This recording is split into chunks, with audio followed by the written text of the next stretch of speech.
అప్పమ్మా ఓ అప్పమ్మా ఏమండి డబ్బులేవండి ఎన్నిసార్లు తిప్పలు పెడతారా? ఇస్తాంలేండి, ఇంటి మీదకి వచ్చేలేటి లేకపోతే ఏడ్చేయమంటే మాటలు మరో గొల్లిగా. నీకు మరీ 10 మందితో తిరిగిందని వాళ్ళ అమ్మాయిని 10 మందితో తిరుగుతానా? ఒక పేరు చెప్పరా గొల్లిగా. నాతోనే 2 సార్లు వచ్చా కదా. ఊళ్ళమ్మ ఉండండి, మా ఆయన పిలుస్తాను. ఆడదన్న ఎక్కడ దోకుందండి అంత గొడవడుతుంటే. వత్తన్ పదే రాండి అడగండి. ఏరా ఊరగా ఇంటి పని జారిపోయి చూడరా. ఎన్నేసి మాట్లాడతాను చూసావా? నీకు 10 మందితో తిరిగానట. 10 మంది కాదా, ముగ్గురేనా?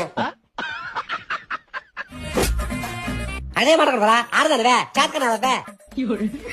ఓ వెళ్ళిపోండా, గట్టిగా అడగండి. ఓ అడుగుతాను నిండే. ఓ ఒకసారికి వెళ్ళిపోండి. రే నువ్వెవడరా మధ్యలో ఆడరాదవా? రే మీరు ఎక్కడే ఉన్నాను రా. ఏం చేస్తున్నారండి? కత్తే ఎందుకు నీ పండు కోసుకోవడానికే?